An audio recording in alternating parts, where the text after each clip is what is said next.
But yeah, this is Rockman EXE for the Japan handheld with the WonderSwan. And if you haven't seen a WonderSwan, please look up a photo. It's ridiculous. It's got 2 D-pads. 2 D-pads.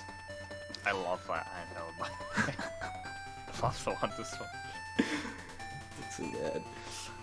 But yeah, we're gonna do any percent, and I might do an extra fight afterwards. But we are here for Zero Cancer, hopefully to end prostate cancer, so all the donations made today will go towards that. It goes towards helping with transportation for patients. Extra fights, yeah. Transportation, it goes towards research and funding for that, so yeah. Let's see if I can put the command in chat.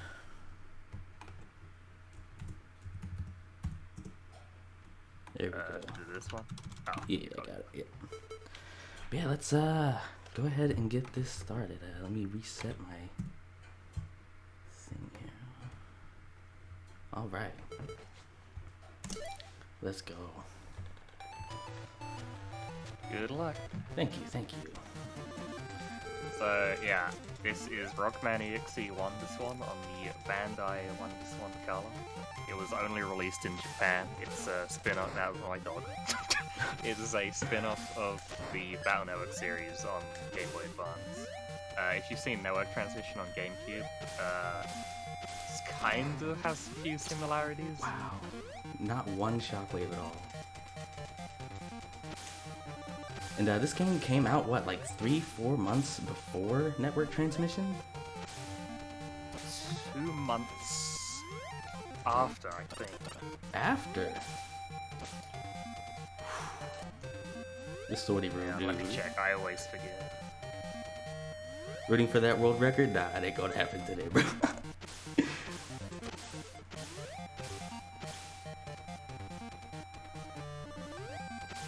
Yeah, you are gonna have to try this one. It plays a lot like classic Mega Man. Correction. Sorry. No, go ahead. This game came out 1 month before. One month. Oh my god, dude. 8th February, Network Transmission was 6th of March, 2003.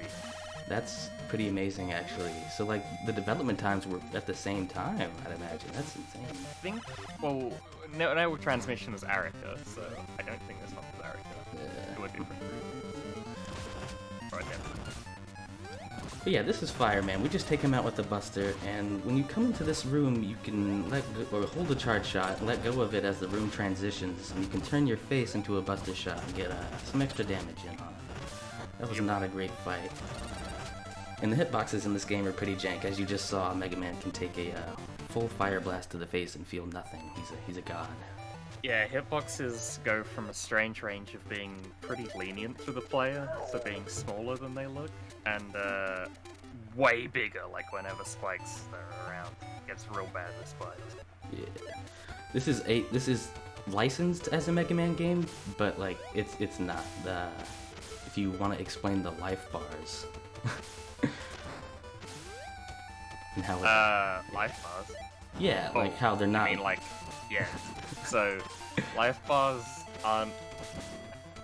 They don't show the health properly. So, even though it looks like you're not doing damage to the life bar, you are. It's just. It only moves down in segments. Yeah, it's like HP, like the health in this game is not a life bar, you know, there's not like 32 segments of damage, it's HP, so like sometimes you'll hit the boss and it'll look like you do nothing, and then other times you'll do so much damage, seemingly. Crumbling platform, that's a terrifying section. Yeah. Randomly, this game just eats your input on crumbling platforms, you just fall and die. Also, if you spam the slide button in this game, occasionally you'll just get a jump instead of a slide if you hit it on the wrong frame, and that can kill you too. Yeah, you don't even have to spam it, sometimes I'll just hit it. Yeah. Oh, I should mention, well, this is Color Man. He just kind of dies. You can do a cool strat where you use chips, but I don't know about that strat that much. I got absolutely no chips. Yeah, unfortunate. That was kind of a rough Color Man fight. Most of the chips in this game suck though. There's only a couple good ones, and you'll only be seeing like 2 or 3 from here on out. Right, right. It is really nice that those chip strats worked out. Yeah.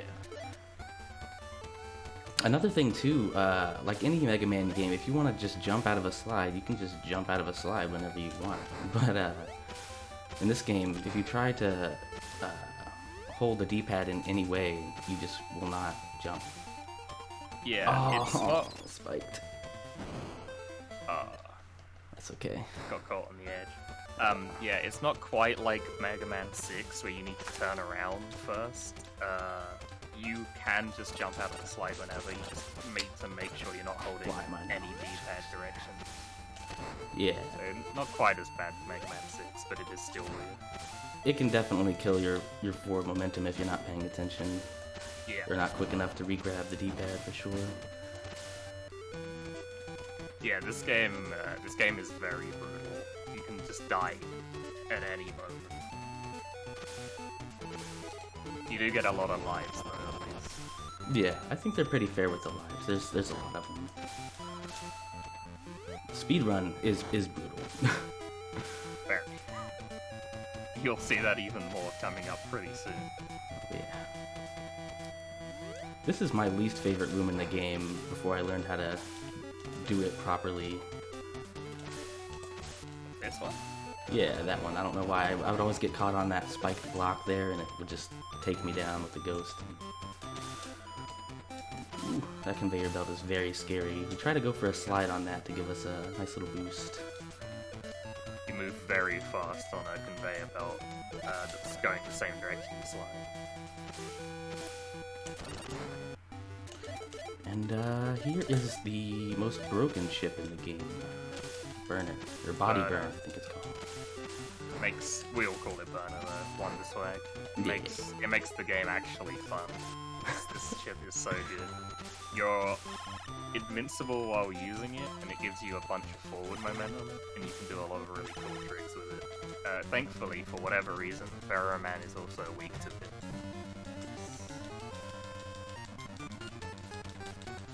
So hopefully the plan is to just burn her through his coffin here and burn her back like that. You can use that attack plus 40 we picked up in Color Man, and it makes this fight pretty trivial. Yep, attack plus 40, just bust the next attack. And saves one attack on the boss. Easy. This stage is pretty fun. Oh, depends.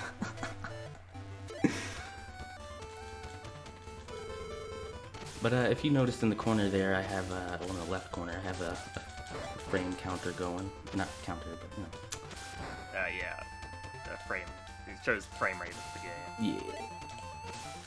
Dude, no fucking word. So that... Sorry, I cursed like that, but... Oh my god. That is a 1 in 75, or sometimes 76 frame perfect jump there. If you use burner and touch the ground, you have that one frame to jump whenever. Or wherever, rather. Yeah, at the end of the burner animation, the game thinks, for lack of a better word, that you're on ground. So in that one frame out of 75, you can hit the jump button. And that allows us to grab White Sword early. You're not supposed to be able to get that until New Game Plus. By doing that jump, we can just grab the sword and then take care of the bosses and save a bit of time. If you miss the jump though, you die and go back to the start of the stage. Yep, and that is where really all the runs go to die if you're going for a top time. World record for this is 13:05. Yes, 13:05. There it is. My PP is 13:06. Literally less than a second away. That's how brutal this run is. It's very tight, especially with that jump. And Bomb Man, oh my god. Yeah, this boss is hilarious. He has a heal that he can do, which turns him invincible, and he can use the heal infinitely as long as he wants. And sometimes he'll just randomly choose to walk across the stage Yeah. and dropping bombs while he does so. He's so bad. That boss is pretty much the only RNG element in this entire run. And unfortunately, that RNG element is something that turns him invincible and heals him, and he can spam over and over again. There is a nice setup we can do that kind of helps, you know, if he gives us good RNG, but... Yeah, if That's you all burn her into him at the start, you are in a perfect position to just barely miss the bomb while still being able to slash him. It's a 1 pixel thing, if I recall.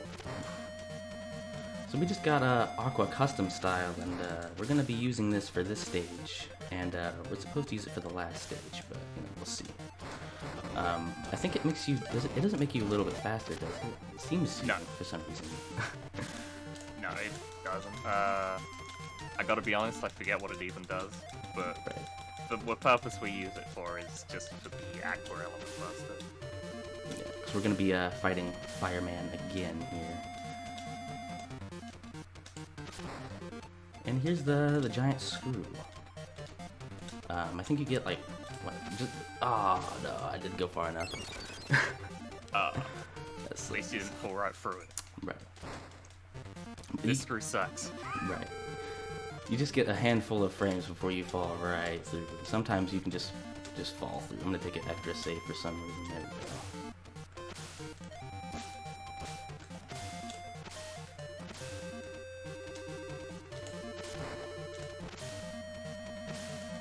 Cool.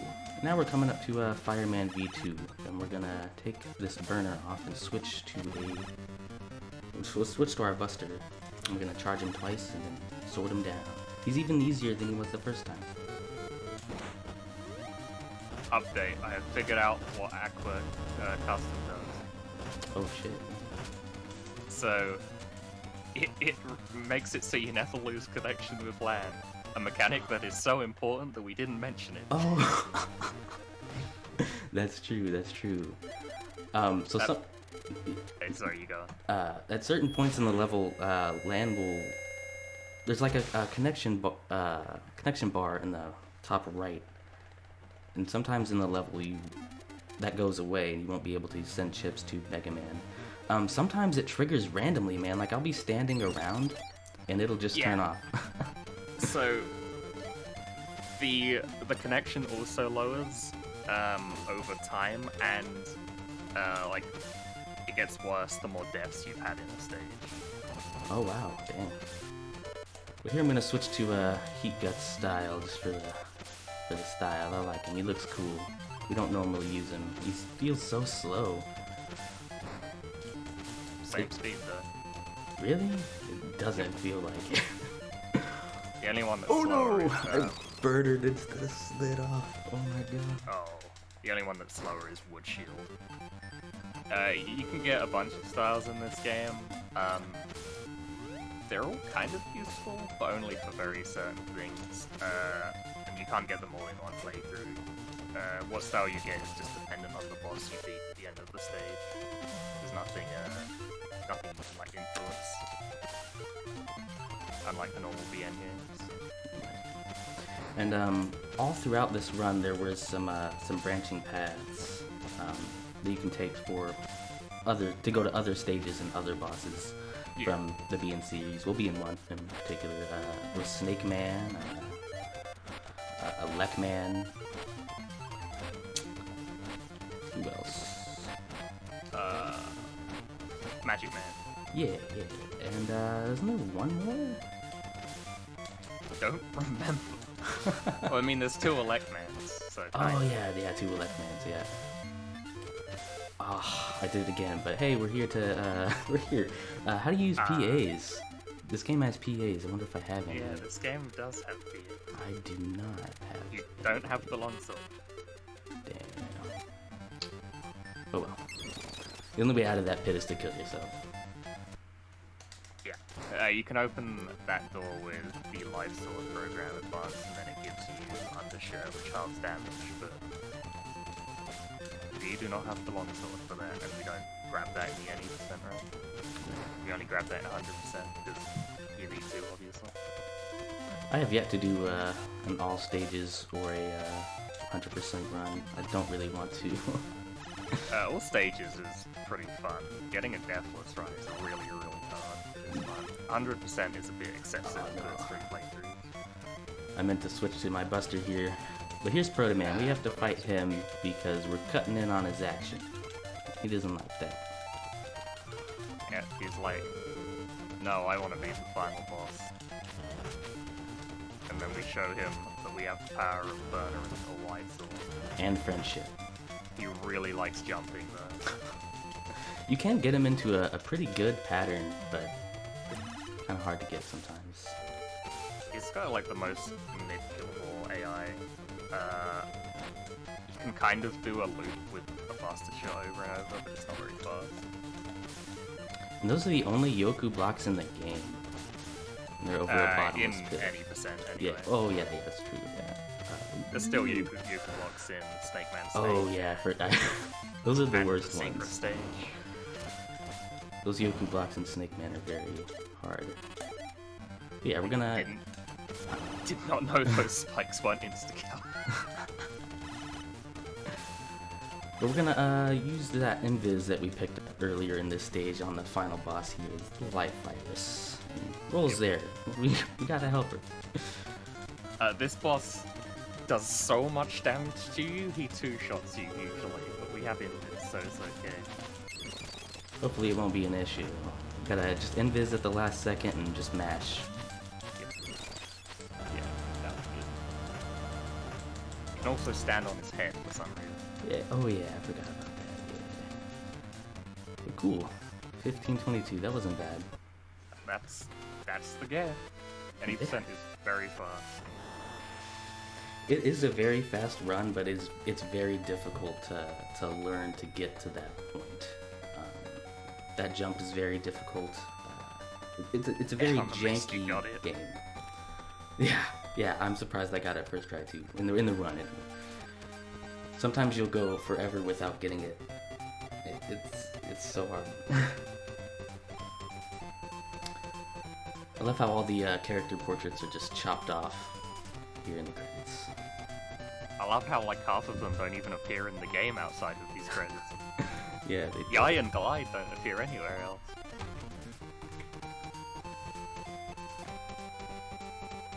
Here's all these characters we grew to know and love throughout the game. Oh, there's Yai and Glide. They were not here, but they're there. They're there in spirit.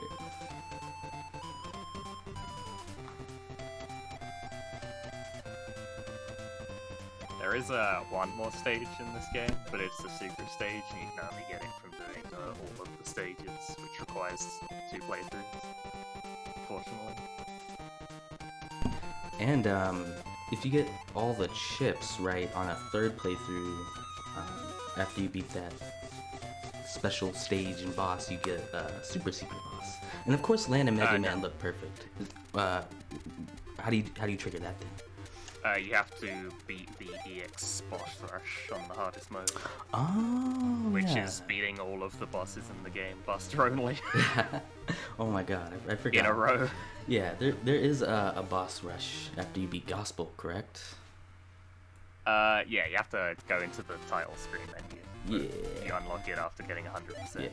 You need to make sure to save too after that playthrough. If you don't save, you're not gonna do it.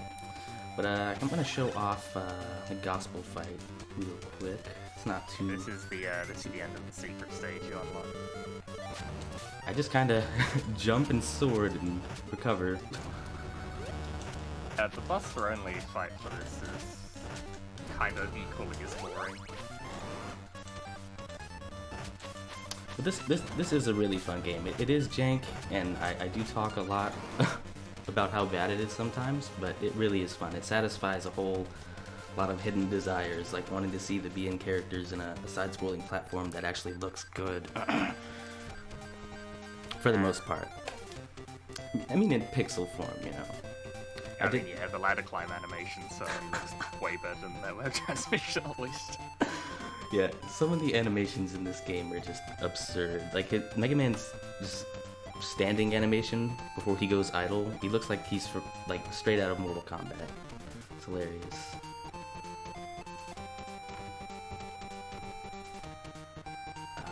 I'm just gonna change my splits and all that good information while the credits are rolling one more time.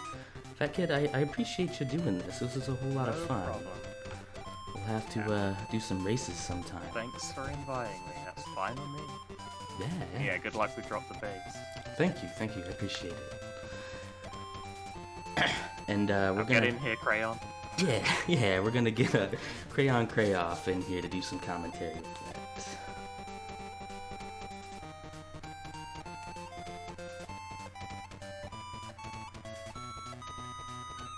That kid's gonna have to come back when I get word. That's true. I hope he takes a nice long break. Oh well, there's a nice ending screen for completing gospel there. But yeah, Fat Kid, feel free to not come back for a while, you know. Yeah, I'll keep that in mind. let me take a break for a little bit if it happens. But congratulations. Yeah, congrats. Yeah. What's up, Crayon? What's up? Let me What's up? switch games here. I'm sorry? I was just switching game? Yeah, switching games. Alright, and I am out, so later everyone. Right, Fat Kid, thanks you. for the commentary. You were great. Alright, later.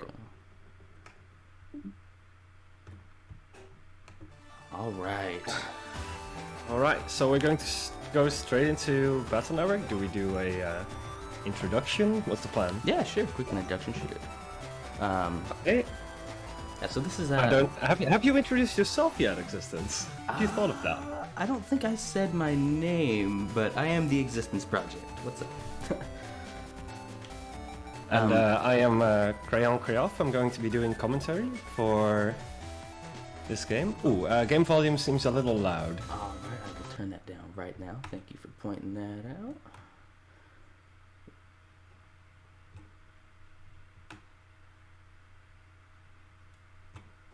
But yeah, this is Mega Man Battle Network 6, Cybeast Falzar, the superior version. Hashtag bird up. Yeah, I also run Battle Network 6. But I run Cybeast Gregor, so I'm familiar with parts of this run, but I'm not very familiar with, well, where the different versions actually differ from each other. Right. It's mostly just a color palette swap, but we'll talk about that when we get there. But we're doing this for Zero Cancer to end prostate cancer. We're gonna end it. We're gonna delete prostate cancer one day. So any and all donations are greatly appreciated. I'm gonna put the command one more time in. Oops, I accidentally started my run. Just kidding. Yeah, let's go ahead and start this. If you want to give me a countdown, Craig. I sure do. Let's go in 3, 2, 1. Good luck. Appreciate that. Oops, I'm mashing start from leftover from WonderSwan. Yeah, there is a little bit of a delay, so I might be slightly late on stuff. That's okay, I'll try to... But this is Battle Network. It's a spin-off series from the mainline Mega Man series. And there's a couple of things that are very, very different. It's a role-playing game, basically. It's an RPG. Kind of has some similarities to Pokemon. Now we start off, we have to talk to everybody in town. And then we go straight into the combat tutorial. Now this is what most people really like about these games.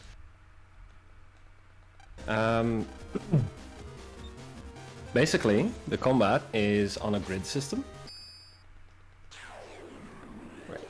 So you can run around. And we have a library, a deck of cards, basically. Now, in this tutorial, we'll learn about how to do combat with them. Obviously, we have the Buster. We can use the Buster. But we can also send chips to Mega Man. And here we learn that we can select 2 or more of the exact same chip, in this case 2 cannons. And we use those to kill these meteors really quickly. This tutorial is always the exact same, so we just do the exact same thing every single time. We also learn in the next fight that we can do this we can also select several chips if they have the same chip code. They don't have to be the same. In this case, Area Grab and White Sword have the same chip code, so we can pick them together. Yeah, these tutorials don't really change much. In fact, I think 5's tutorial, Battle Network 5's, is exactly the same as 6. Yeah. Yeah, it's slightly different, but the tutorial themselves, like the actual instructions and the battles, are the exact same. Now, this is the last part we learn. We learn about full synchro. If you fight a virus and you counter it, you go into full synchro, which makes your next chip attack deal double damage. We'll be using that a lot throughout the run. Now we're going into our first folder edit here. And this is also a very important mechanic. We reg crack shot in this case. Yeah, Crack Shot And is an also- amazing starting chip. You can reg it It is immediately and it does So much 60 better damage. in this game than in the other ones. Yeah, and it's star-coded, so it's perfect. Yeah, the asterisk code is basically a wild card. You can pick it with any other code. Now, our dads fixed the internet, so we can actually go play online and play as Mega Man now. So this is the digital world, this is the internet. And there's basically kind of like in Pokemon, random encounters.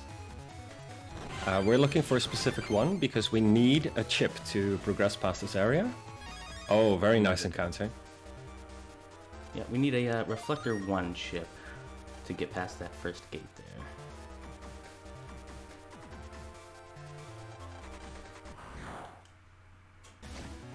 And in this next area, I'm gonna hope for, well, just one encounter, but I'm hoping that I get a good chip, like another Reflector or a Mach Gun. You do want them to be an A code. Yeah, you can get the reflector at a very low busting level. Like, you get a busting level at the end of every fight. If you counter hit a lot, you get extra points. If you take very long, you are deducted points. And we want to get an S rank to guarantee the A code reflectors. Or, Donation. if we had gotten a gunner encounter, an A code Mach Gun, which is also a really good chip.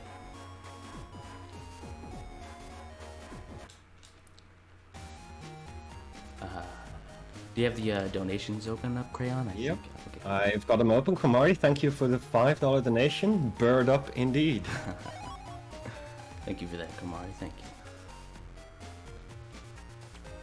So now we're going to our new school in a new town. The guy in the red jumpsuit there was Mr. Mock, our homeroom teacher. Yep. He called off the security bots that were trying to attack us because they don't recognize us as being a student here. Oof. Oof.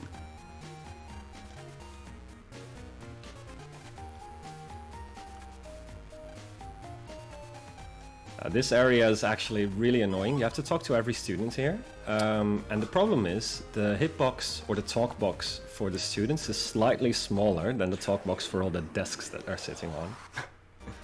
It's very easy to talk to one of the desks accidentally, Yeah. which costs time. And it will happen. Here we have a stove fights. We want a sword, and that'll go We got a nicely with sword, their crack right. shot. Yeah. And we're also gonna hope that they're gonna move forward. We can just take a hit and take them out. That was a pretty clean fight. Yeah, EP did take damage on purpose there, because if you get hit while you're in full synchro, you lose full synchro, so you don't deal double damage anymore.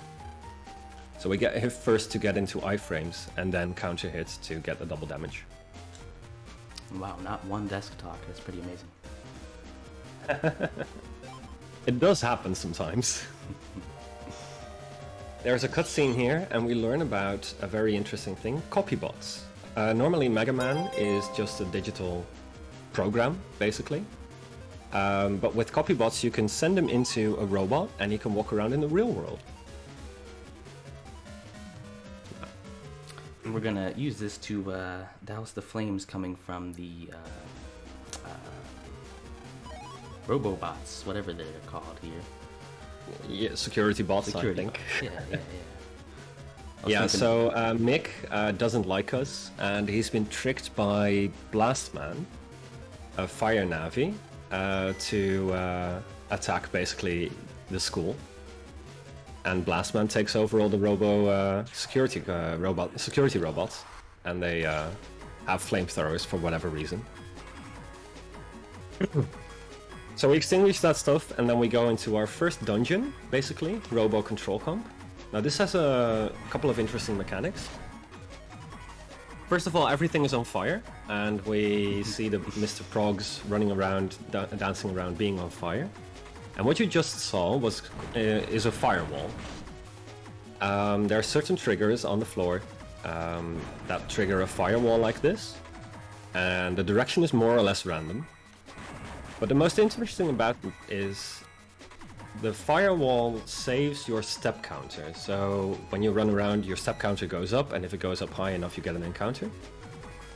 During the firewall, your step counter does go up, but at the end of the firewall animation, it is brought back to whatever it was when you triggered it.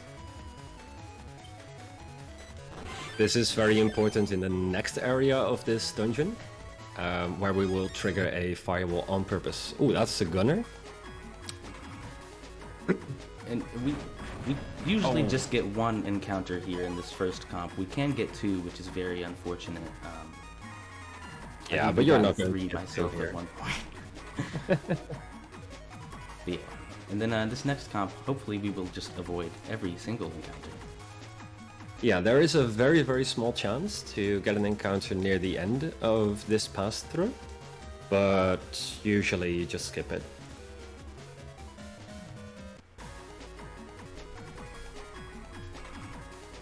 Right there is where we want to go out of our way to trigger that firewall, just to save our step counter.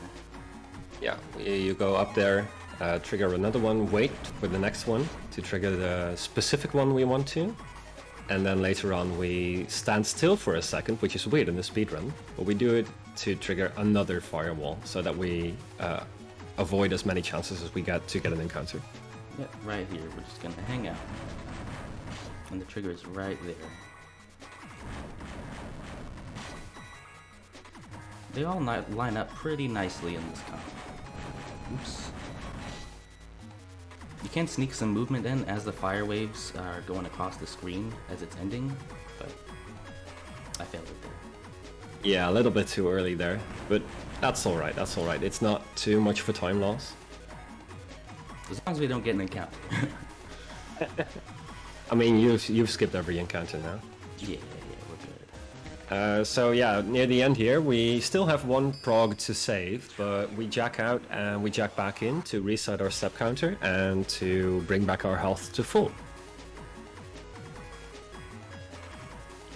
And it's also faster than going back. Oh yeah, definitely. Like, we don't want to run back because then we will definitely get an encounter, and getting encounters is very slow. We don't want that to happen. We can also get an encounter here on the way to Blast Man, so we'll see if that happens. Yeah, unfortunately there's nothing you can do about this encounter chance. And we didn't get it, cool. Okay. And we put Reflector as our regular chip, which means we always draw it on the first turn. Yeah, I decided not to go with that. Had a couple wide swords.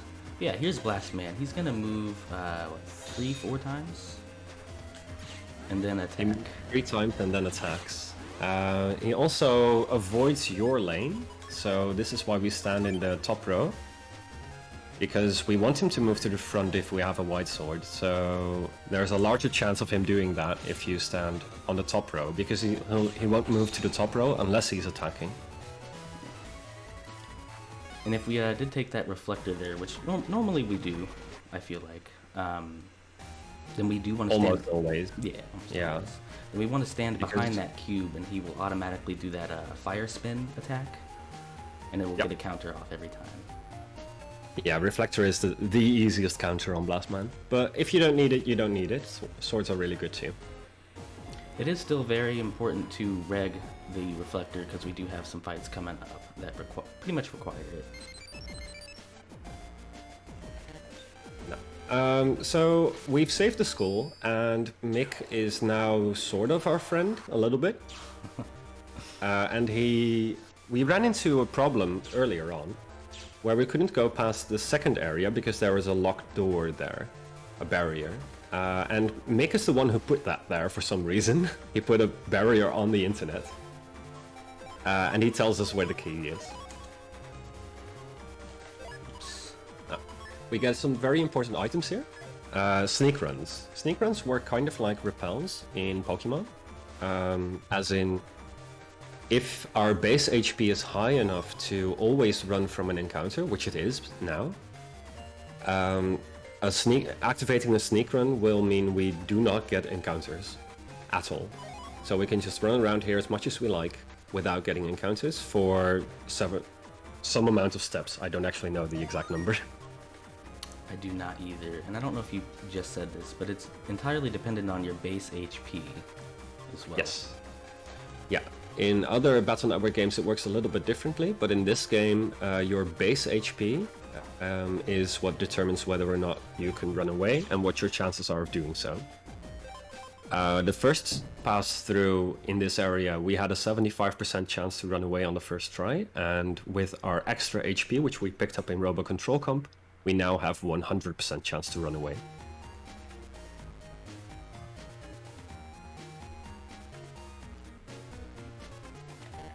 Alright, so next day, our friend Mick, sort of, is followed to school by a penguin. Nobody in this universe seems to know what a penguin is. That's a pelican. Land thinks it's a pelican, yes. So we go ask the biology teacher what a penguin eats, because it's getting kind of rowdy. And the biology teacher is, for some reason, not entirely sure what penguins eat. And he tells us to go ask the teacher's aide, because he feeds all of the animals in school. So the teacher's aide then tells us that penguins eat fish, and his grandpa is a fisherman, so he went out to fish, and maybe if we ask his grandpa, we could get a fish from him. We also jack into the computer board here to pick up an extra reg up, because in order to reg a chip, to pick it as a first chip every battle, you need a certain amount of space. Every chip has a megabyte value, and I think we're aiming for 12, am I right? Yes, yes. So here we have the icebox fight. We could have skipped this fight if we had just fed the pelican the fish from our classroom, but we can't do that. Unfortunately, can't do that. This is where that red reflector is really going to come in handy. We're going to hope that the piranha moves down, but he did not cooperate. Rude piranha.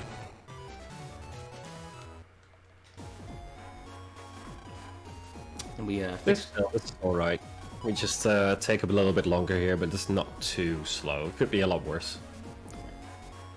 We fixed his icebox, so he gave us that fish so we can feed the Oh, right, yes. His icebox was not working, so it must have a virus. Everything in this universe is digital or digitized or connected to the internet, and as soon as something is not working, it usually means there's a virus somewhere around.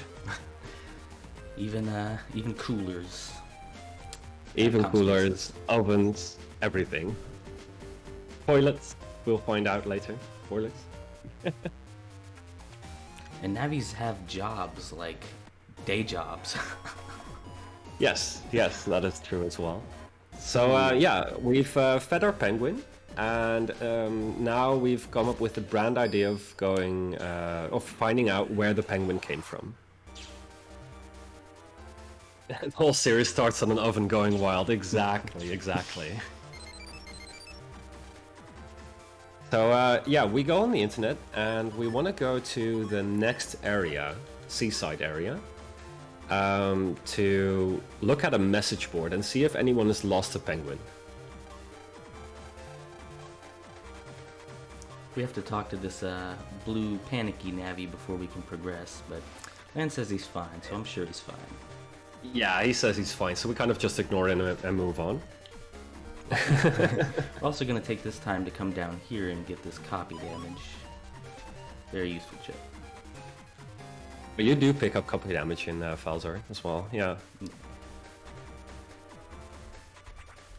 Yeah, copy damage is an interesting chip, and we'll see it again later. Anyways, we tried to go to Seaside, but it turns out that the internet is having plumbing issues. And they've already called the plumber, but he's nowhere to be found. So we're going to go and find that plumber guy. And it turns out that it was the panicky dude we talked to earlier. And we're gonna help him out. We have to search all the houses in Central Town for his tool program. Yes, he's dropped it somewhere on his rounds. And it turns out he's dropped it very, very close by us, in our own toilet, to be exactly. And there's that tool, plunger. Because that's how you stop a leak. It is actually a plunger. We skipped the... Oh, there it is, yes. We normally skip this cutscene, but yeah, there's a Meteor with a plunger on its head. And there it is exploding. I really like this fight, by the way. Reflector looks like it hits pretty much instantly. But it doesn't. It moves at 1 square per frame, which allows us to hit the back Meteor, which would otherwise be invulnerable, by killing the one in front of it. Yeah, it works out very well. So we're on our way to Seaside Area 2 to go to that BBS. So if you want to read that donation, we have some downtime. Oh, there... I missed that one, excuse me. There's a $10 donation by Mary without any message with it. But thank you very much for your donation.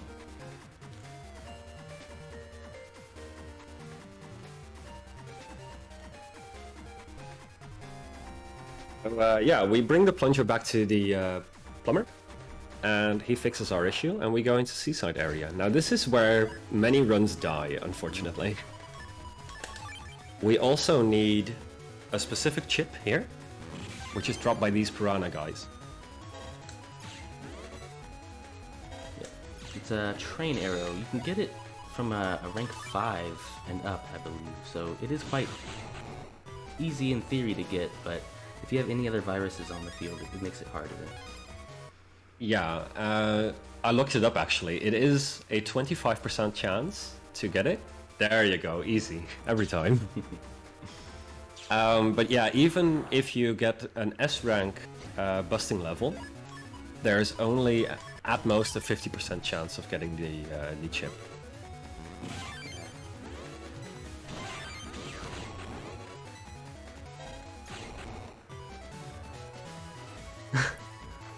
Keeping the BGMD alive. Yeah, man, it could be some Zenny. It could be an air spin. That'd be useful. Or it could be anything. a mega energy bomb, right? That's very good against Dive Man. Yeah, we surprise, surprise. We read the BBS and it said the pelican is from the aquarium. Imagine that.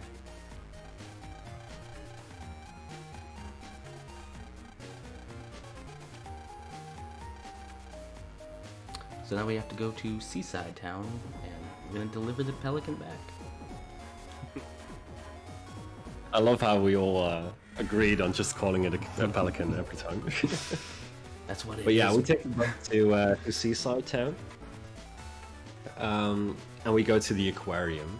Now, there's this angry pirate-looking dude outside of the aquarium, yelling about being fired and that people don't know what true entertainment is.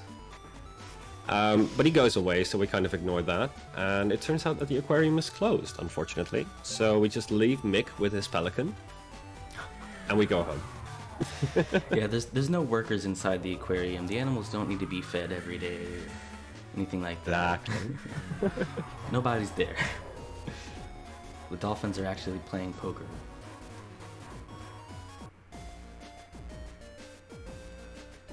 Yeah, we're gonna go to bed and go back. Good night, Lane. And when we wake up, we learn about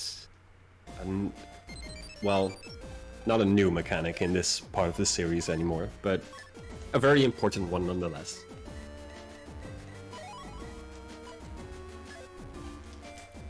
I did get a trainer F, correct? I'm pretty sure it was an F. Yes, you did. Okay, cool. So this is the Navi customizer. We can install programs into Mega Man to get certain advantages. We start off with 3 programs: Undershirt, Attack +1, and Speed +1. Attack +1 is sort of self-explanatory. Speed +1 makes our Mega Buster fire a little bit faster. And Undershirt means if we take a fatal hit, we go to 1 HP instead. If we are at 1 HP and we take fatal damage, we just die. And later on in the run, we'll get some more programs to power up Mega Man even more. But for now, we're just going to go back to the aquarium so we can deliver our pelican. Does anybody remember the penguin's name, chat? Ooh. There was an L in there, I'm pretty sure. Oh, I've been speedrunning this game for so long, I've forgotten what all the cutscenes were actually showing. I do know, but I'll give them some time. I think it was Pala or so. I don't even remember. Anyways, we're in the aquarium. We talk to every tank and learn about all of the different kind of sea life, except for jellyfish. We don't care about those. We know what those are. We'll run into those later anyway. It'll be fine. It'll be fine.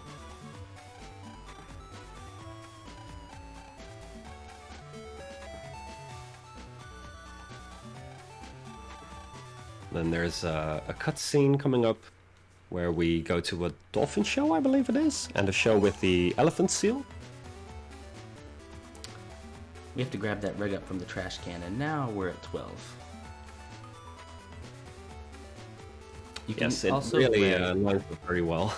yeah, you can also reg a mott gun if you wanted to. It's more useful in Falzar for any percent better. Well, I think it could be pretty useful for Drop the Bass, but we don't have one, so whatever. Yeah, unfortunate. Anyways, we go back home because we've delivered our pelican, and cue panic music.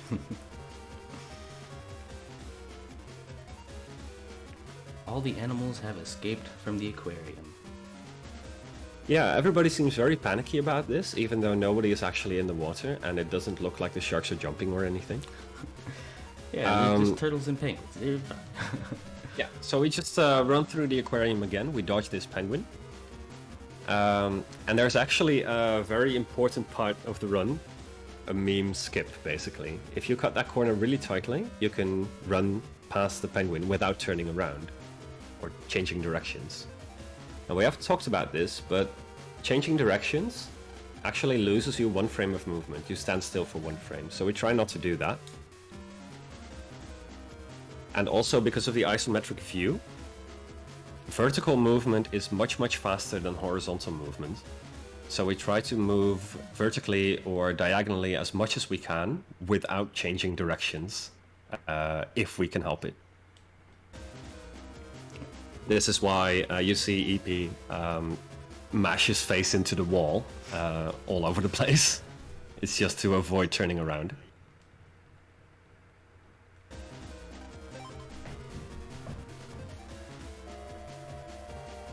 So yeah, the elephant seal was blocking the way, and we've learned in our cutscene that she cares only about a ball, which is at the bottom of a pool full of jellyfish. Lamb tries to jump in, Mega Man tells him that's probably a bad idea, and we go find a copybot and send Mega Man in because he is immune to jellyfish things. Yeah, we have to retrieve the air-filled beach ball from the bottom of a pool, so... Science. I choose to believe it's filled with concrete. It is. And by the way, the penguin's name, or the pelican's name is Plata. Plata. See, there was an L in there. Anybody remember the elephant seal's name? Oh, that was Fanny. Yes, yes. Yes, I remember that one. So this is aquarium comps. There's a couple of interesting mechanics here. What we have to do is we have to find Mr. Progs who've forgotten what kind of animal they are and bring them to their correct tank. Now, what we can do is we can press the L button to switch to land, so land can run around in the aquarium and learn about the different animals. And a happy little accidental advantage of that is that it resets our step counter. So we press L and switch to land and then switch back immediately to reset our step counter and basically never get a random encounter.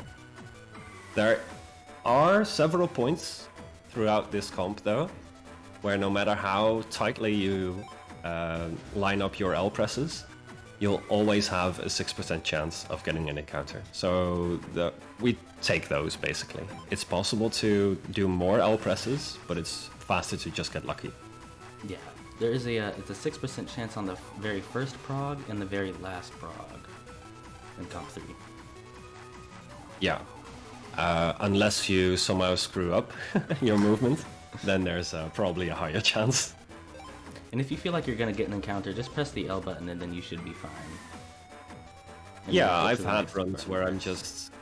Yeah, wherever I'm just, okay, I messed up my movement a little bit, I'm just gonna do an L press just for safety, because getting an encounter in this comp sucks. Yeah, we only have a 25% chance to run away on the first try, which is essentially 0 in practice.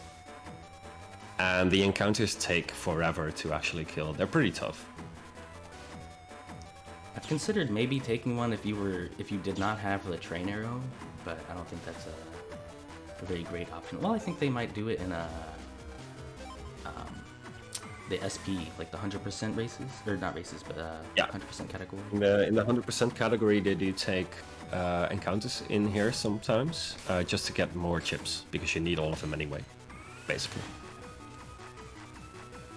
But in our Drop the Bass or 2 scenario or any percent run, we try not to get any encounters here. We do slow down here because besides having to bring all the progs back, there's these sharks chasing them.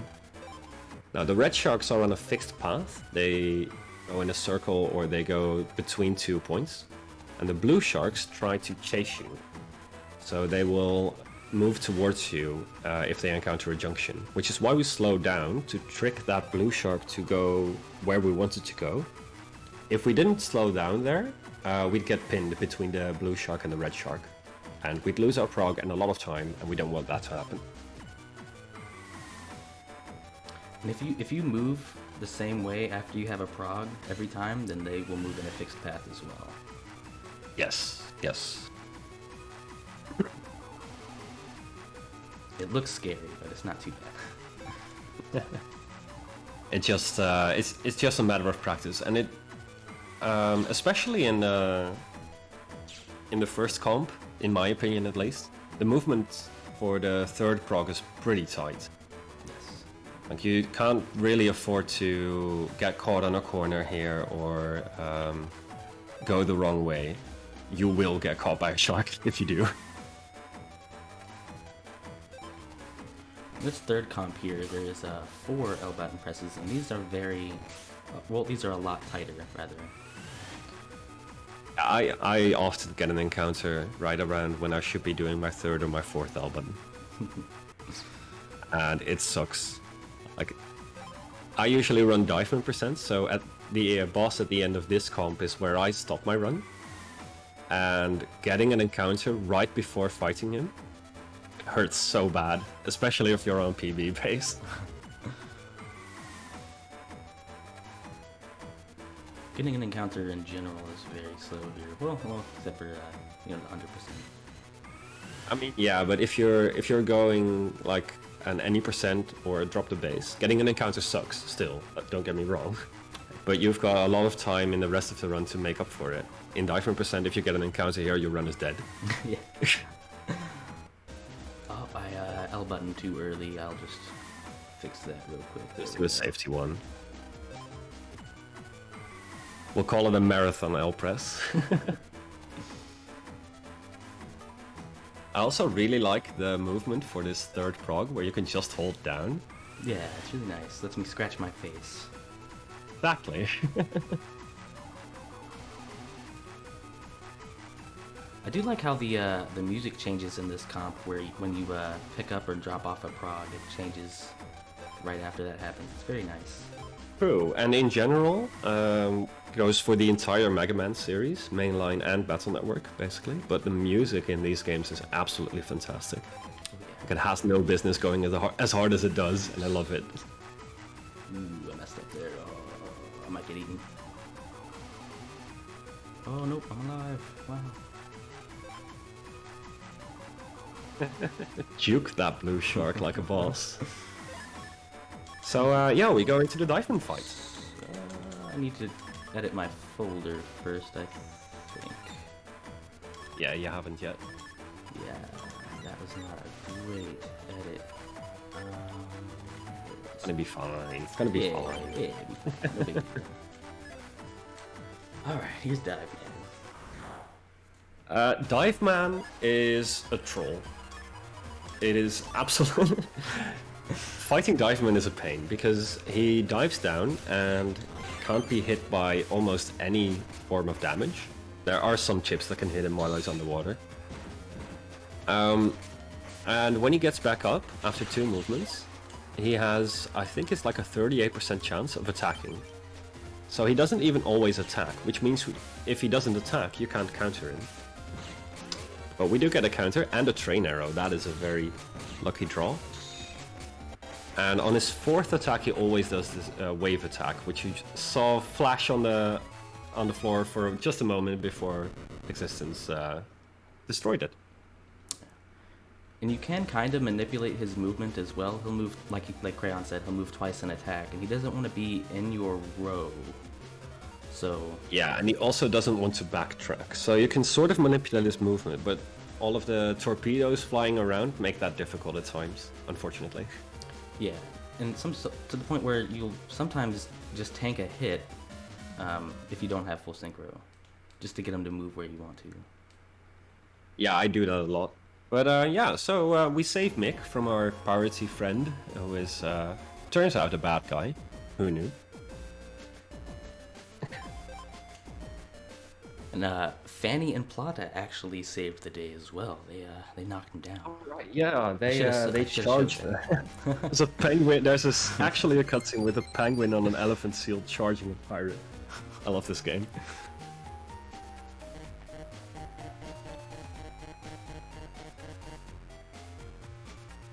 But here's the big difference between well, I went the wrong way on the table.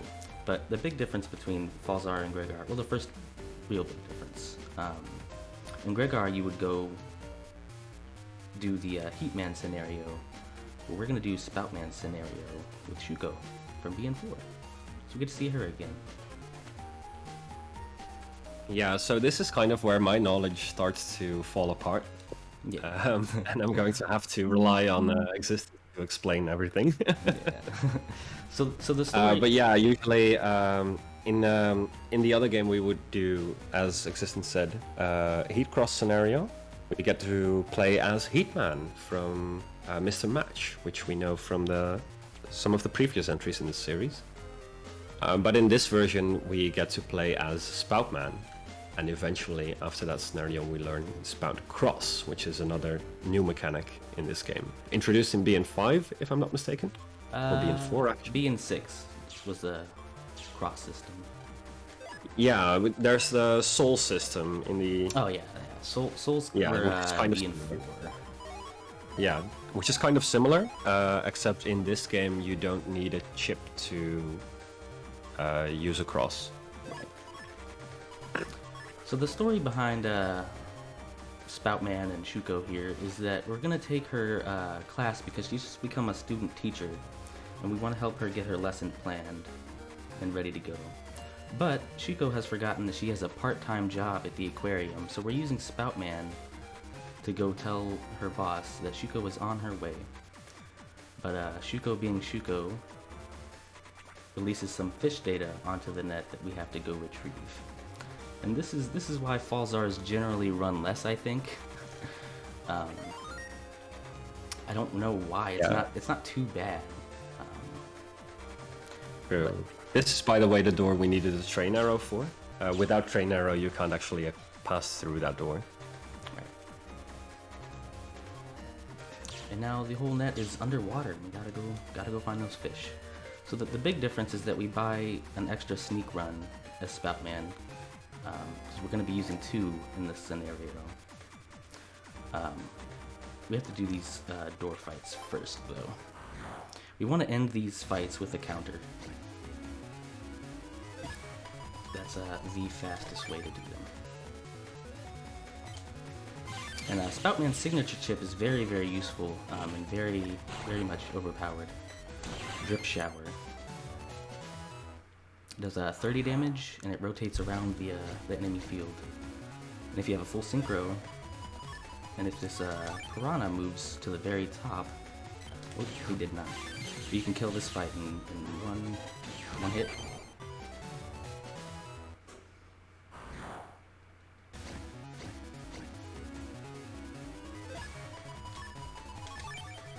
You are actually way better at countering gunners than I am. It is very scary to do, though. Alright. Yeah, I usually just step out of the way to counter them. So here's fish. The big thing, yep, there's our sneak run. We just popped it. So while we're swimming, our step counter is increasing.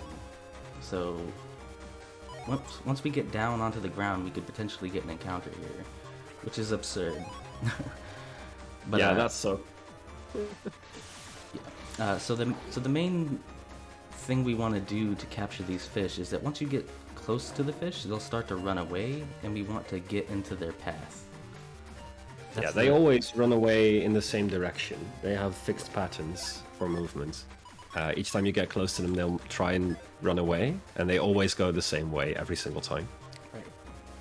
So we can just sort of get in position and get close to them, and they'll just run right into us.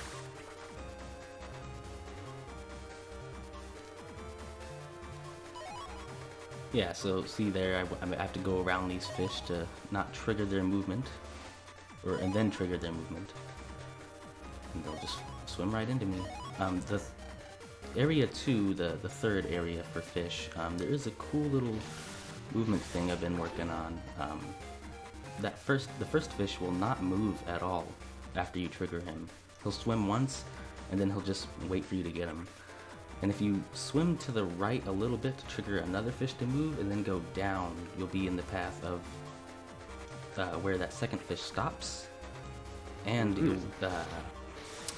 get the third fish, hopefully at the exact same time. So let's see if I can do that. Yeah, worked out. Just save some frames, you know. Those frames are important. And you saw there that our sneak run expired, so we will more than likely get an encounter on our way to the aquarium HP.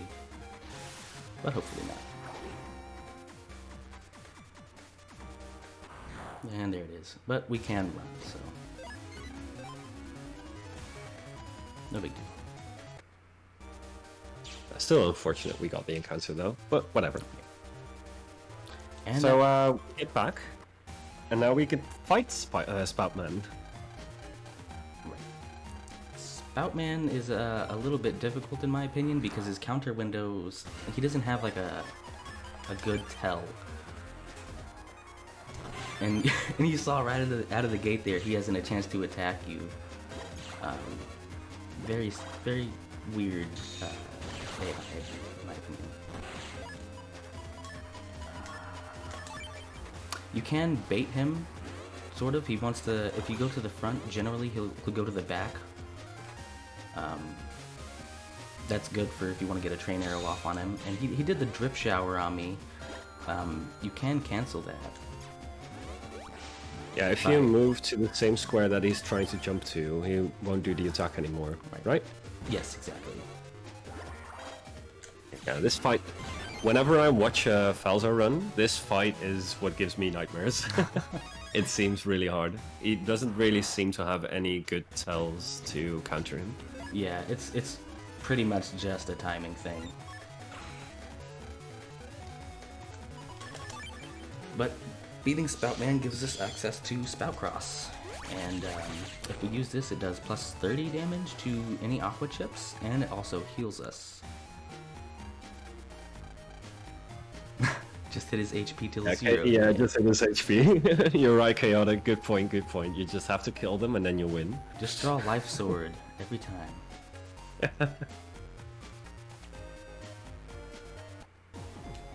But of course, Spout Cross will also take double damage from elect attacks, and if we get hit by the element that we're weak to, it'll cancel the cross. Yes, and you can't go back into it for the rest of the fight, unfortunately.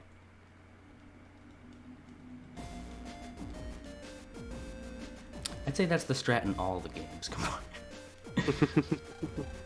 Just throw a Life Sword. Yeah, okay, good point.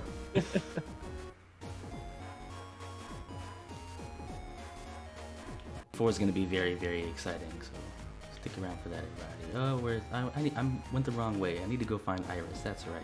There she is. Yeah, BN4's speedrun is very interesting, especially for the JP version, which Komari is going to be running, so that's going to be fantastic. Yeah, I'm very excited for that one. Yeah. So here we have some Lotto Codes. I'm going to quiet myself and put these in. Yeah, I'll do a little bit about this. It's not very exciting. We have some Lotto Codes. We can enter codes here, which you can find throughout the game to get certain rewards. We pick up a couple of chips, and as I mentioned earlier, we also pick up some new programs for a Navi customizer to improve the power of Mega Man. Now, I don't actually know which one's existence is going to pick up exactly. There's a slight variance between the versions, if I'm not mistaken. No, I don't think so. Well, maybe, but I think I picked up everything that regular runners pick up, I believe. Yeah, Alum Trap, M Boomer, HP plus 400, Bust Pack. Bust Pack is busted.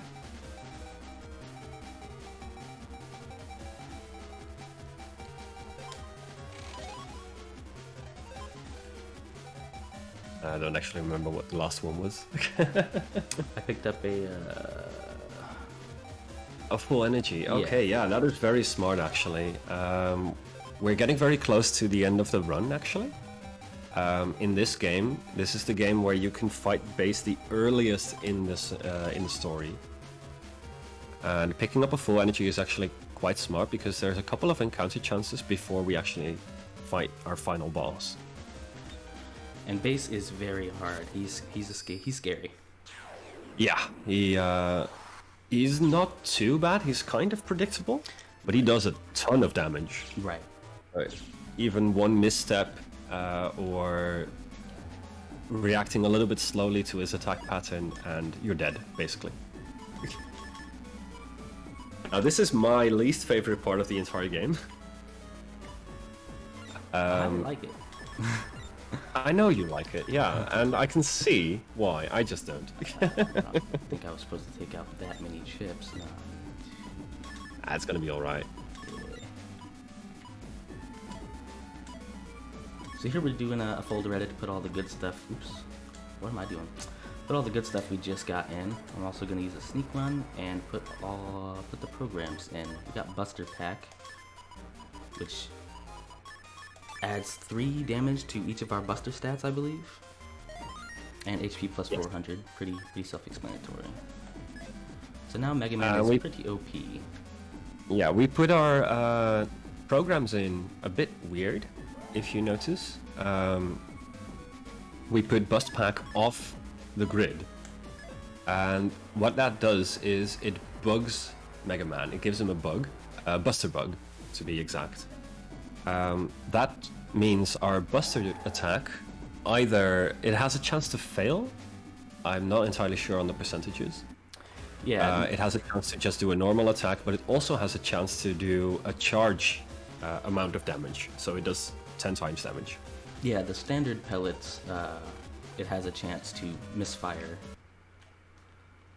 Yeah. But charge shots will always fire, so it doesn't affect too much. But shoutouts to HP Bug as well. Yeah, there's basically two schools here. Some people prefer to run to put the HP plus 400 off the grid, and that will give us HP Bug, which means we slowly lose HP in every fight. I think that is a little bit scarier, but I don't think it makes too much of a difference, in my opinion. Likely a preference thing. Anyways, here are soul weapons. The net is overrun with these evil spirits, and we have to clear them. It's kind of like a little bit of a puzzle section.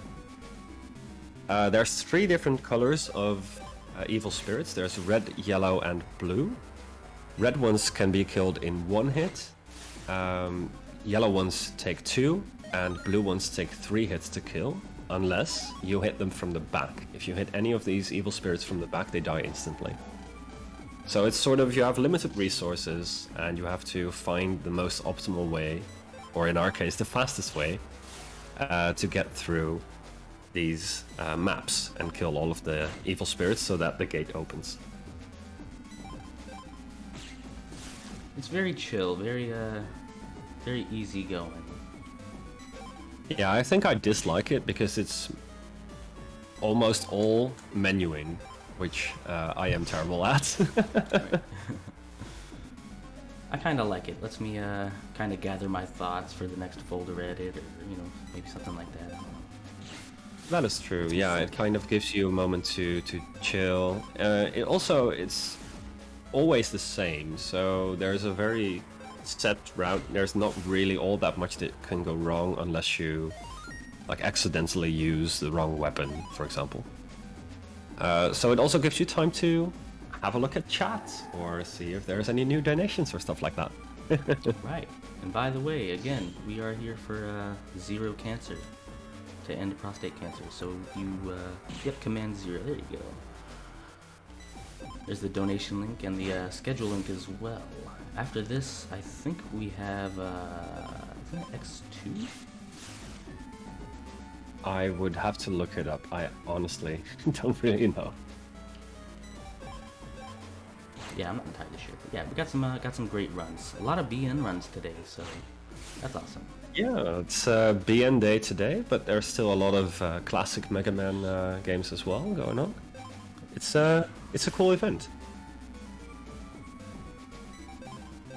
And if you're interested in learning the speedruns of WonderSwan or any of the other BN games, there is a command for that as well. Command Team BN. There's a link to the Discord there.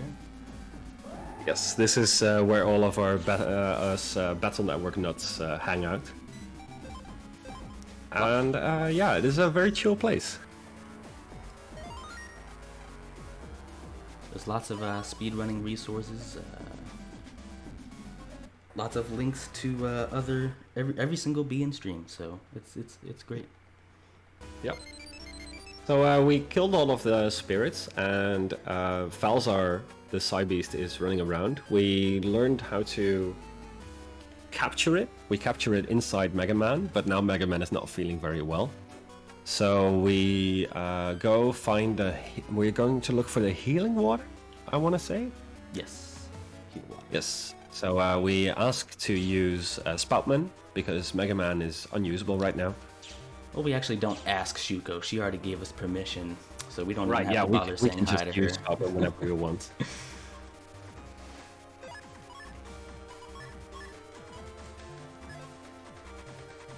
But yeah, we're going to Seaside for some more of those soul weapon puzzles. They're a little bit harder, but they're not bad at all.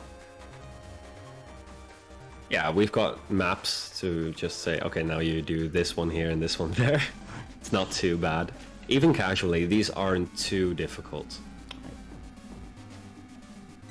You do need to think about how to efficiently get rid of the spirits, but it's really not that hard. Yeah. if you focus on getting like backstabs, basically. Even in a casual playthrough, it's pretty easy to do this on the first or second try. Right. In the very last soul weapon puzzle, it does get pretty hard. There is a crucial mistake you can make right at the beginning, but other than that, they're really simple. One nice thing about these soul weapons scenarios is that while there are still evil spirits on the map, we cannot get encounters, which I think is a great idea. Yeah, it's crazy that they did that for this though, but couldn't do it while we're swimming around. True. But in most of the other games, there's like a puzzle thing in a dungeon, and you can still get encounters. So Yeah. you're kind of thinking of how to solve a sort of puzzle-like thing, and then you're distracted by a random encounter. It's really annoying. It is. Yeah. So that is one quality of life thing I'm very happy they added. And right here is where our runners would need that train arrow, so that they can get through this door. Right? We would go through the gate here. We don't enter this area before because our heat cross scenario is in central area and not in seaside area.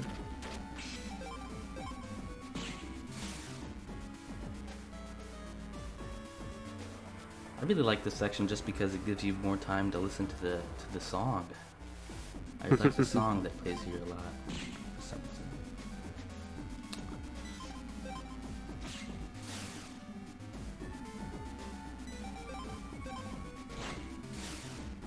This area actually also exemplifies a thing we do, or we try to keep in mind during these soul weapons scenarios, and that is that we want to clear spirits, as many at the same time as we can, because there's a short animation that plays when you hit a spirit, when you kill it. So killing them in order usually means that you play that animation several times. So we try to avoid doing that by prepping some of the spirits beforehand, because that animation is shorter. And we do not want to be next to a spirit that's still alive after we attack, because we will get counter hit, and that animation is painfully long for some reason. Yep. Also, it damages us, which is not really a huge deal, but it can be kind of scary at some points. I'm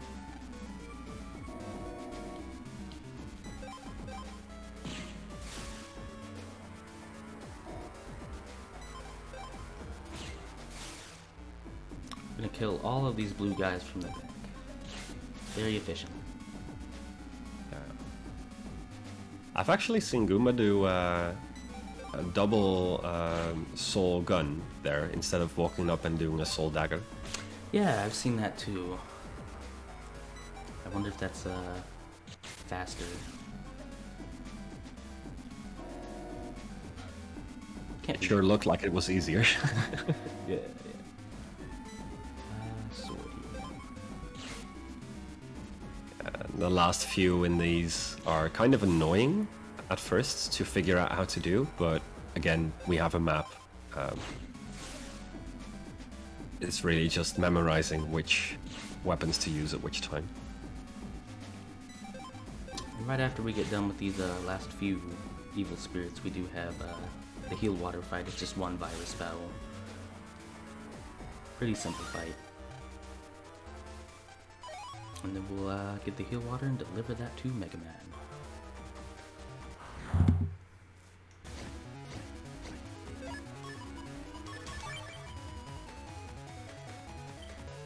I always crack shot the top Metar and wait for the forgot the name of that enemy there. The Quaker, right? Actually, yeah. Quaker. Wait for him to jump to the top and then go down and use Drip Shower. So then we jack out and then go back in as Spoutman. Saves time and our step counter and replenishes our HP again. So. And on our way back to Land's HP, we do not want to get an encounter. It's not a huge deal. We can run from it. Yeah, we have a 100% chance to run away here as well. So I usually get an encounter. it's not too bad.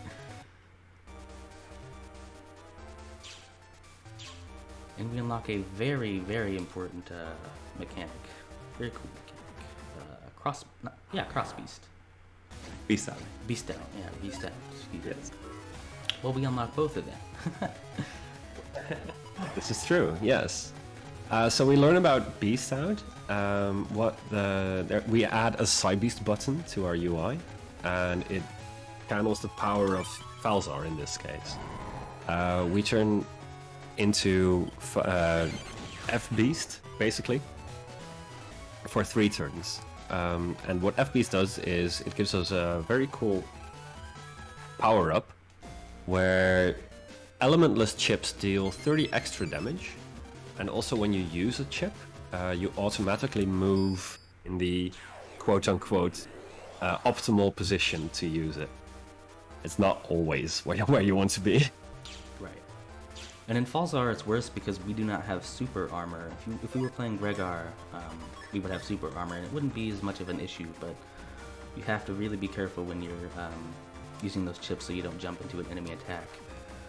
Yes, but even in Gregar, I've lost many a run to jumping into an attack and dying. Sure, yeah. Falzar does have some other cool powers though. Falzar floats, so I'm pretty sure you can stand on broken panels, if I'm not mistaken. I think he has air shoes. Yeah. And also the Buster attack, if you hold B, you do a rapid attack on the same lane and a slightly slower attack on the other lanes next to you. You can also charge null element chips as F Beast, and that gives us a 2/ combo move. Ooh, my draw is not looking so hot here. That's fine.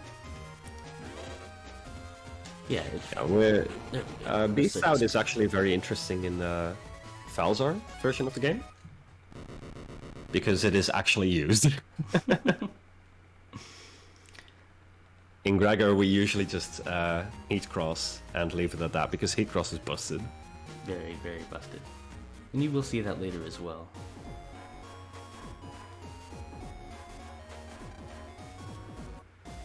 Yeah, there is actually a Gregar run coming up, right? Yeah, Kamori's running that as well. Awesome. Yeah, Circus Man isn't too exciting. He jumps around, he hits you. We just kind of kill him. It's not a very interesting fight, really. I think generally BN6 is the easiest one to get into speedrunning and difficulty-wise. If it burns, why use anything but fire? You are absolutely correct. Since well, the story here is that we're starting the Navi operator selection test, so we're going to the ACDC 1 to start that. But I'm gonna buy some Recuv 30s here, just as some insurance for the base fight. Yeah, basically in the base fight, we want to have as many elementless chips as we can in our folder, because we can charge them and they do a ton of damage.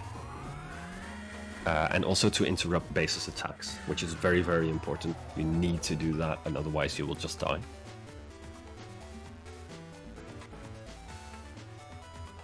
But yeah, we do the Navi operator selection test here. Basically, we get a cryptic hint, and we have to go find the girl Navis that we just spoke to somewhere in the world. And they will give us another hint and send us off to the next location. We have to do this a total of 3 times. And that first hint was a Cyber Seal. If you remember from the Spoutman scenario, when we went to the aquarium HP, we had some seals with balls on their noses. Yes. So that's the first one. In the background, so that's how we should have known this area. The second hint is a fish that cannot swim. Which I still disagree with, because, yeah, of course, I mean... I think it's fantastic. Yeah, they're talking about the computer at the fish stick stand, and I don't know. Of course, a fish can't swim if you've killed and fried it.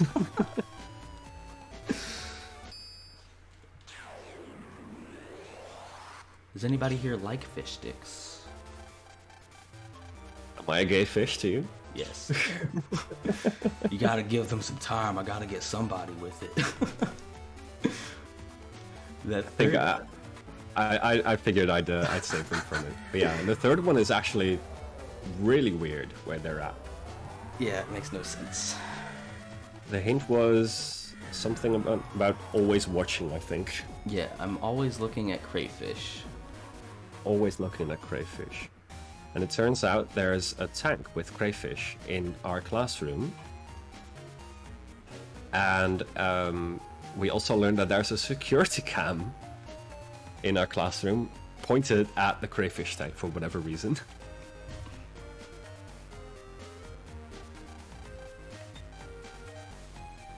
If you think about this, by the way, you should never think too much about the story in this game. There's just a couple of strangers who ran into the school and jacked into a security camera and waited for random people to find that camera and also log into it. It's weird.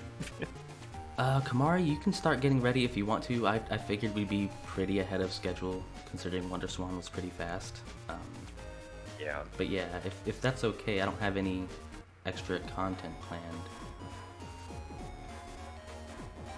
And there's not really all that much we can show off at that point in the game. Yeah, and people will be seeing BN6 later anyway. We'll be seeing more of the run.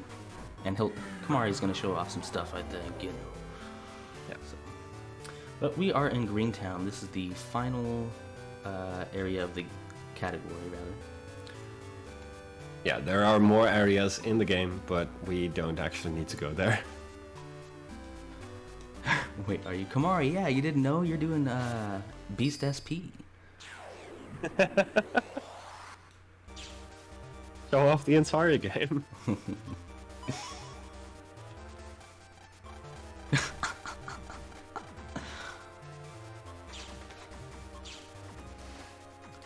gonna do the last folder edit here. I'm gonna go into the Expo folder and take out what I want. Yeah, put back so everything I don't. Yeah, kind of the same philosophy here as buying the Rikov 30s. We want as many elementless chips in our folder as we can reasonably fit in. I will keep copy damage though for now. But I'm gonna try to make my folder as monocode as possible, because we're getting 2 codes. I'm missing 1 ship. I'll throw Boomer in there somewhere. Whatever. I mean, Boomer is still pretty good. Yeah. Or Airspin.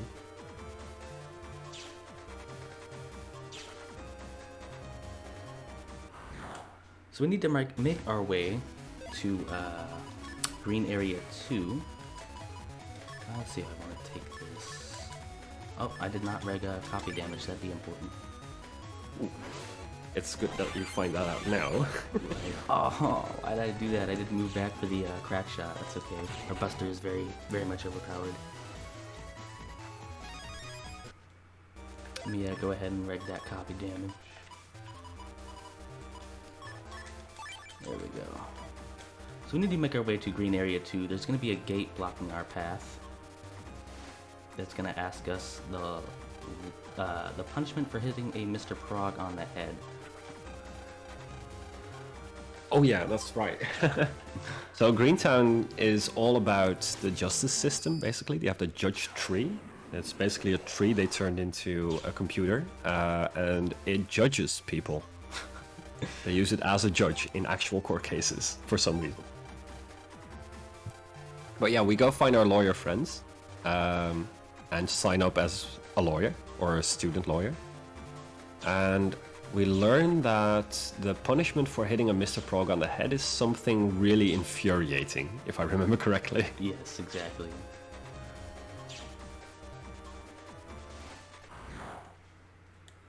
All hail the judge tree. Yes, it's never wrong. Yeah, it's never, except for that one time, but we never get to that point in the game in this category. So it's all good. Yeah, the judge tree was 100% accurate. Should have waited. Yeah, these fights before we get to base, we do not want to waste any of our charges. Oh yeah, yeah, that's true. If we beast out here,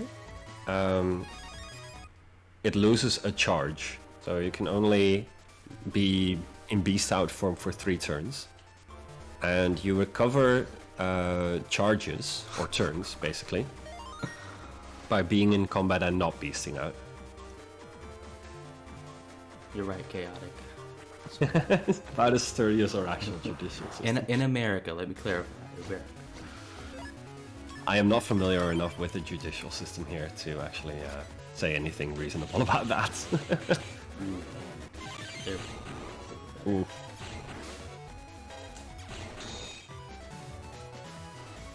Yeah, these guys can be really annoying. But yeah, we are on our way to base. We're almost done here. Just gotta get to the giant tree.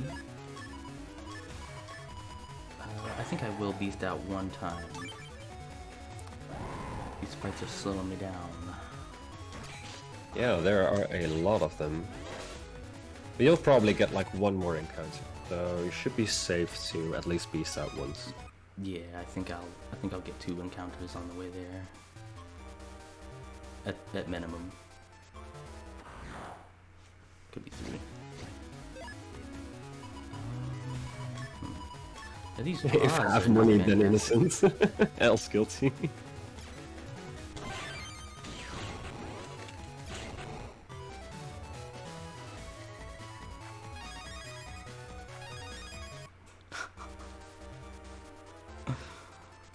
Yeah, basically pay to win. Yeah. If you have enough money, you're automatically innocent. But here's the underground. This is where base is. Well, under net 0 rather, not underground. Yeah, underground is a different area. Very confusing. There's underground and undernet. Completely different. The encounters in this area are kind of scary. I forgot that. Which is why I thought it was so smart to pick up a full energy, just in case. Yeah, base is very scary. These fights are very scary sometimes. They'll cut your HP down pretty quick.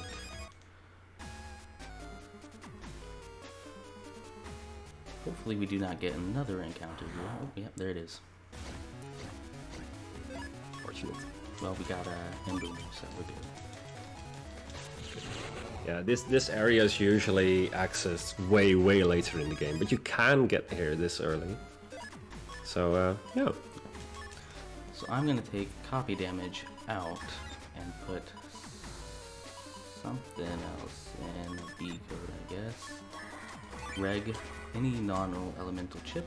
Gonna use that full energy and safety save.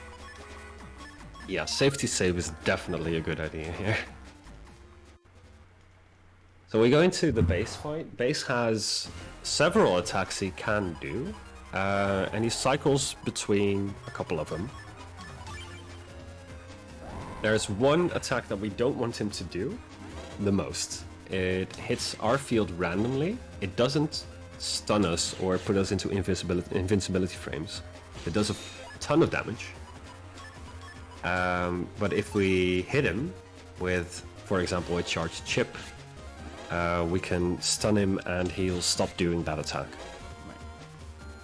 I should have taken the Aqua Cross there, but we're good now. Also, Yeah, if you can, that's one thing we hadn't mentioned yet. That you can cross and he might beast. get me. He might get me. Oh, he got me. He got me. Base is pretty hard sometimes. That's do happen. Yeah, that rake attack, that is impossible to dodge basically. So you really have to stun him out of it as quickly as you can and dodge all of his other attacks. If you take one hit, you lose so much HP, it's likely that he'll just kill you with that rake attack. When he goes to the back column there, he'll usually always do his,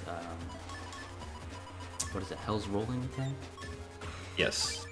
So you can interrupt that as well, but when we're Spout Beast rather, we want to let him use that attack, and then we can move to where he is and attack him. Oh, just barely missed him.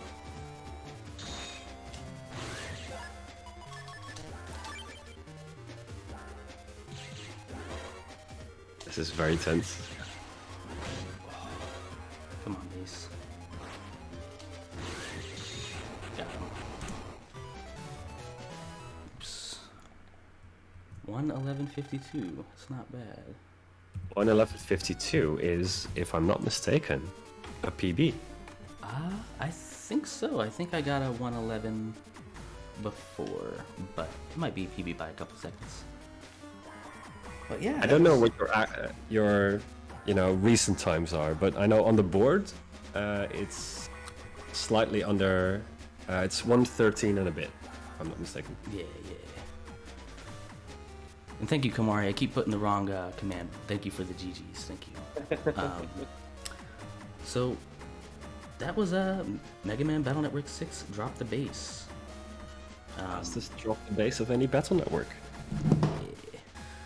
So I'm gonna get the raid started here. It takes me a little bit to get it going because my computer is strange. But up next, I believe we have Kamari with some BN4, I believe. BN4 was up soon, at least. That's for sure. I'm trying to pull it up myself, but my computer's being terribly slow. Yeah, it's Komari with BN4 Blue Moon Set Seed category. Yeah, JP, right? So that'll be a lot of fun. Stick around for that, for sure. I mean, the Japanese version is faster, so I'm assuming he's going to go for JP.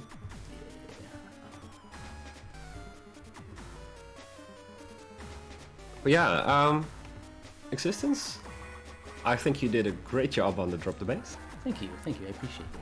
I appreciate And I would you, like to thank everybody else for tuning in as well. Yes, thank you.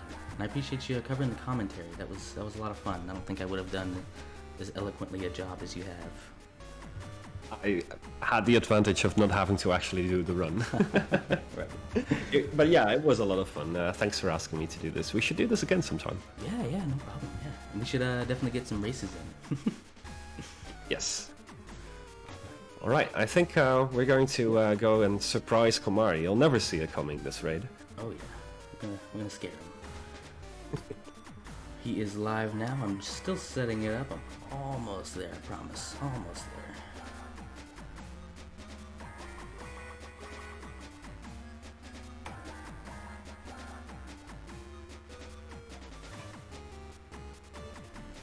But yeah, while that's setting up, again, please donate to the Zero Cancer fundraiser. Going to eliminate prostate cancer, and Kamari has some commands for links as well, I'm sure. So thank you all. Let's go.